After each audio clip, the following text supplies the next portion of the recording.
चाणक्य नीति 5वां अध्याय। ब्राह्मणों को अग्नि की पूजा करनी चाहिए। दूसरे लोगों को ब्राह्मण की पूजा करनी चाहिए। पत्नी को पति की पूजा करनी चाहिए तथा दोपहर के भोजन के लिए जो अतिथि आए उसकी सभी को पूजा करनी चाहिए। सोने की परख उसे घिसकर, काटकर, गर्म करके और पीट कर की जाती है। उसी तरह व्यक्ति का परीक्षण वह कितना त्याग करता है, उसका आचरण कैसा है, उसमें गुण कौन से हैं और उसका व्यवहार कैसा है, इससे होता है। यदि आप पर मुसीबत आती नहीं है तो उससे सावधान रहे, लेकिन यदि मुसीबत आ जाती है तो किसी भी तरह उससे छुटकारा पाए। अनेक व्यक्ति जो एक ही गर्भ से पैदा हुए हैं या एक ही नक्षत्र में पैदा हुए हैं वे एक से नहीं रहते। उसी प्रकार जैसे बेर के झाड़ के सभी बेर एक से नहीं रहते। वह व्यक्ति जिसके हाथ स्वच्छ है कार्यालय में काम नहीं करना चाहता। जिसने अपनी कामना को खत्म कर दिया है वह शारीरिक श्रृंगार नहीं करता। जो आधा पड़ा हुआ व्यक्ति है वो मीठे बोल नहीं सकता। जो सीधी बात करता है वह धोखा नहीं दे सकता। मूल लोग बुद्धिमानों से ईर्ष्या करते हैं। गलत मार्ग पर चलने वाली औरत पवित्र स्त्री से ईर्ष्या करती है।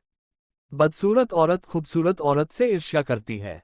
खाली बैठने से अभ्यास का नाश होता है। दूसरों को देखभाल करने के लिए देने से पैसा नष्ट होता है। गलत ढंग से बुवाई करने वाला किसान अपने बीजों का नाश करता है। यदि सेनापति नहीं है तो सेना का नाश होता है। अर्जित विद्या अभ्यास से सुरक्षित रहती है। घर की इज्जत अच्छे व्यवहार से सुरक्षित रहती है।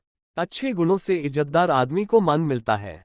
किसी भी व्यक्ति का गुस्सा उसकी आंखों में दिखता है। धर्म की रक्षा पैसे से होती है। ज्ञान की रक्षा जमकर आजमाने से होती है। राजा से रक्षा उसकी बात मानने से होती है। घर की रक्षा एक दक्ष गृहिणी से होती है। जो वैदिक ज्ञान की निंदा करते हैं, शास्त्र सम्मत जीवन शैली की मजाक उड़ाते हैं, शांतिपूर्ण स्वभाव के लोगों की मजाक उड़ाते हैं, बिना किसी आवश्यकता के डक को प्राप्त होते हैं। दान गरीबी को खत्म करता है। अच्छा आचरण डक को मिटाता है। विवेक अज्ञान को नष्ट करता है। जानकारी भय को समाप्त करती है। वासना के समान दुष्कर कोई रोग नहीं। मोह के समान कोई शत्रु नहीं। क्रोध के समान अग्नि नहीं। स्वरूप ज्ञान के समान कोई बोध नहीं। व्यक्ति अकेले ही पैदा होता है, अकेले ही मरता है। अपने कर्मों के शुभ अशुभ परिणाम अकेले ही भोगता है। अकेले ही नरक में जाता है या सद्गति प्राप्त करता है। जिसने अपने स्वरूप को जान लिया उसके लिए स्वर्ग तो तिनके के समान है। एक पराक्रमी योद्धा अपने जीवन को तुच्छ मानता है। जिसने अपनी कामना को जीत लिया उसके लिए स्त्री भोग का विषय नहीं।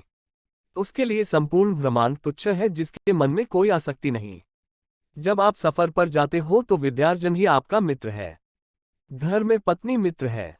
बीमार होने पर दवा मित्र है। अर्जित पुण्य मृत्यु के बाद एकमात्र मित्र है। समुद्र में होने वाली वर्षा व्यर्थ है। जिसका पेट भरा हुआ है उसके लिए अन्न व्यर्थ है। पैसे वाले आदमी के लिए भेंट वस्तु का कोई अर्थ नहीं।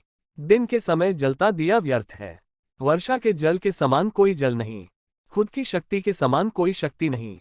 नेत्र ज्योति के समान कोई प्रकाश नहीं। अन्न से बढ़कर कोई संपत्ति नहीं। निर्धन को धन की कामना, पशु को वाणी की कामना, लोगों को स्वर्ग की कामना, देव लोगों को मुक्ति की कामना। सत्य की शक्ति ही इस दुनिया को धारण करती है।